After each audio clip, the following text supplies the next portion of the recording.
আসসালামু আলাইকুম রহমতুল্লাহি ওয়া বারাকাতুহু। সম্মানিত দর্শক, আমাদের জাতির জীবনে ভবিষ্যতে কি অপেক্ষা করছে? বর্তমানে আমাদের জাতির অর্থনীতি, রাজনীতি, সমাজ ব্যবস্থা, মন এবং মানসিকতা কোন পর্যায়ে আছে? আমরা কি নাকে তেল দিয়ে সুন্দরভাবে ঘুমাবো যে অচিরেই আমরা ঘুম থেকে জেগে দেখবো যে এক সকালবেলা আমাদের পুরো দেশটি সিঙ্গাপুর হয়ে গিয়েছে, এরপর ম্যানহাটান হয়ে গেছে আমেরিকার, অথবা সেই লন্ডনের পিকাডিলি হয়ে পড়েছে পুরো ঢাকা শহর। এই যে নাকে তেল দিয়ে বাঙালির যে ঘুমানোর অভ্যাস, নাকে তেল দিয়ে ঘুমা, অলসতা, কেউ আমাদের দেশে যে আষাঢ়ি গল্প, কেন আষাঢ়ি গল্প হলো? এরকম আষাঢ় মাস, অঝরে বৃষ্টি, এখন সেই বৃষ্টি হচ্ছে না, কিন্তু আমরা যখন ছোট ছিলাম 3 দিন 4 দিন 5 দিন 6 দিন 7 দিন পর্যন্ত অঝরে বৃষ্টি হতো। এটাকে আমরা বলতাম আমাবাতি। আমাদের যে গ্রামের বাড়ি, সেই গ্রামের বাড়ির মানে চারিদিকের ফসলের মাঠ ঘাট সব তলিয়ে যেত বৃষ্টির পানিতে, এবং কখনো কখনো 3 ফিট 4 ফিট পর্যন্ত পানি বেড়ে যেত, বাড়ির দুয়ারে পর্যন্ত মাছ চলে আসতো।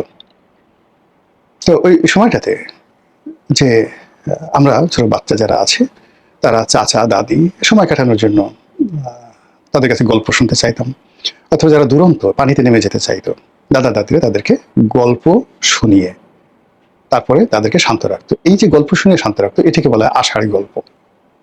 কোনো কাজ নাই, কর্ম নেই, জাস্ট গল্প। এখন আমরা কি এই মুহূর্তে বাংলাদেশে যা কিছু শুনছি সবই কি আষাঢ়ি গল্প, নাকি আমাদের যে ভাগ্যের আকাশ, সে আকাশে সিঁদুরে মেঘ দেখা দিয়েছে, কিংবা কোনো একটা কোণ থেকে, কৌণিক দূরত্ব থেকে প্রচণ্ড কালবৈশাখীর যে ঝড়, সেই ঝড়ের যে আগমন সেটা অনিবার্য হয়ে পড়েছে। আমরা যে ঘরে বসবাস করি, সেই ঘরের মেঝেতে মানে বিভিন্ন কীট পতঙ্গ, সাপ বিচ্ছু, এগুলো কি বাসা বেঁধেছে, নাকি একেবারে সব কিছু ছিমছাম? এই বিষয়গুলো নিয়ে সংক্ষেপে আলোচনা করার চেষ্টা করব। প্রথমেই আমাদের অর্থনীতির কথা বলি। আপনি যদি দেখেন, গত 3 বছরের আমদানি জ্যামিতিক হারে কমেছে। গত 3 বছরে আমদানি জ্যামিতিক হারে কমেছে, গত 3 বছরের রপ্তানি জ্যামিতিক হারে কমেছে। আমরা সারা দুনিয়াতে এক্সপোর্টের ক্ষেত্রে, গার্মেন্টস এক্সপোর্টের ক্ষেত্রে 2 নম্বর ছিলাম।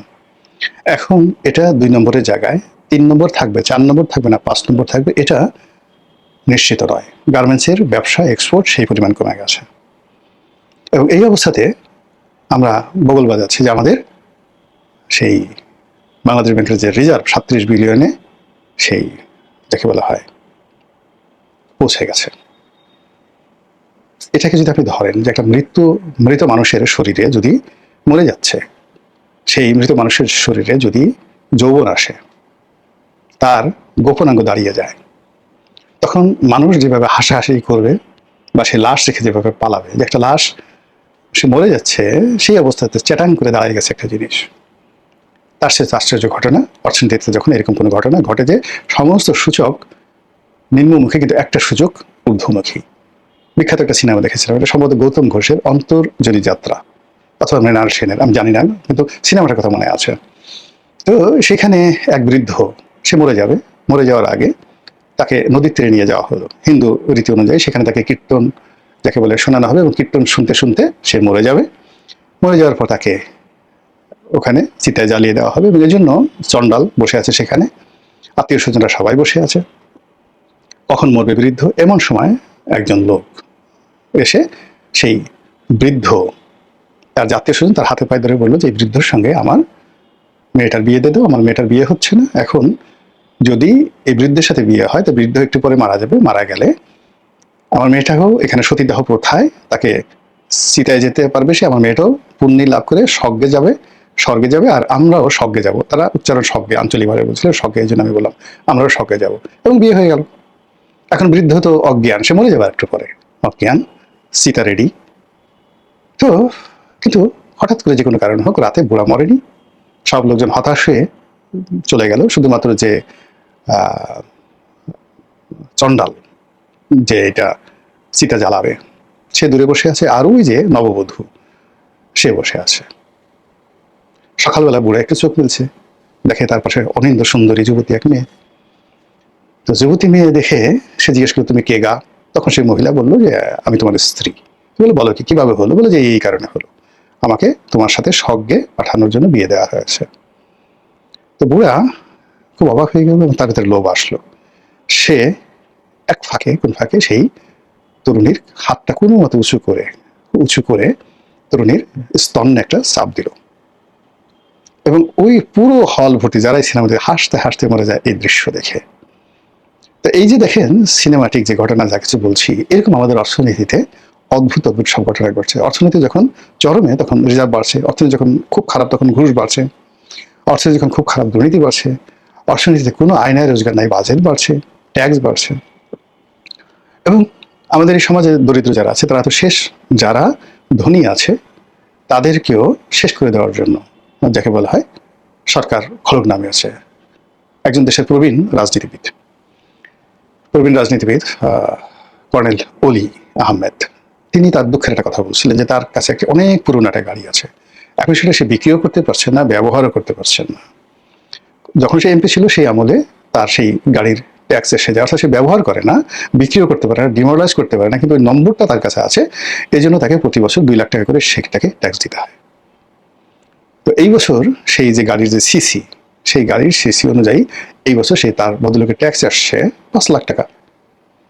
তো উনি যে বক্তব্য দিচ্ছেন 2 লাখ সময় উনি বক্তব্য দিচ্ছেন, আর 5 লাখের সময়টাতে তার বক্তব্য মানে তার ঘুম হারাম হয়ে গেছে। এই ভদ্রলোকের কোনো আয় নাই, রোজগার নাই, তার একটা ছেলে, সে চাকরি করে, সে একটা বাড়ি সরকার থেকে সে একটা জায়গা পেয়েছিল, সেখানে কোনো মতো একটা 4 তলা বাড়ি করেছে, লিফটও নাই, 4 তলা বাড়ি করেছে, 2টা তলাতে সে থাকে, 2টা তলা ভাড়া দিয়ে থাকে।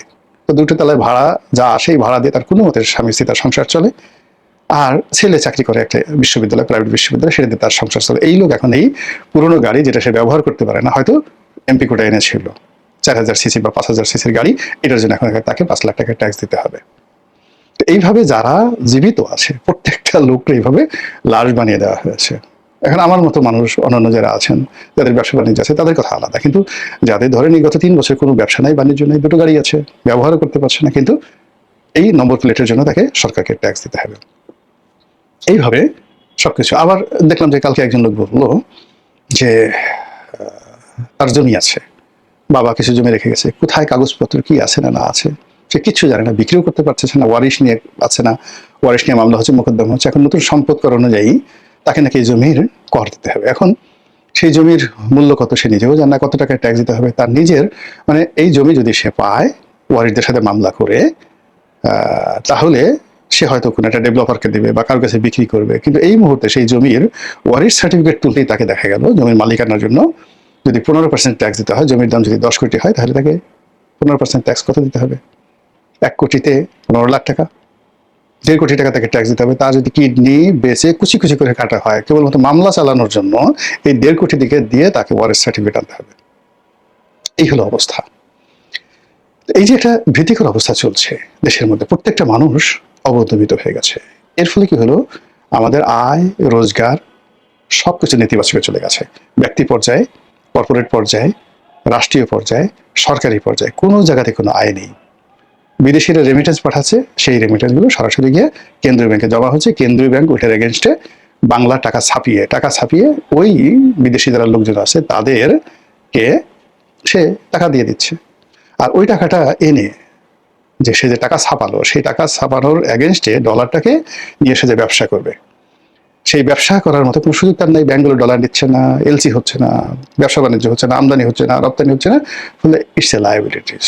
এবং এটা যদি এখন $50 বিলিয়ন চলে যায়, $100 বিলিয়ন যায়, এগুলোতে শুধু লোন পরিশোধ করা যাবে, কিন্তু এগুলো যদি আমদানিতে ব্যবহৃত না হয়, এগুলো যদি প্রজেক্টে ব্যবহৃত না হয়, এগুলো যদি নতুন শিল্প প্রতিষ্ঠানে ব্যবহৃত না হয়, তাহলে এই ডলারগুলো আমাদের ইনফ্লেশন বাড়াবে, ডলারের মূল্য কমিয়ে দেবে।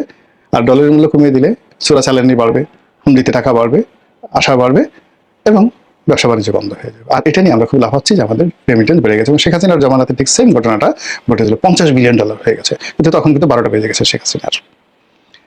এর মধ্যে আমাদের দেনা, বিদেশি দেনা, ইউনূস জমানাতেই $20 বিলিয়ন মতো সে ঋণ করেছিল।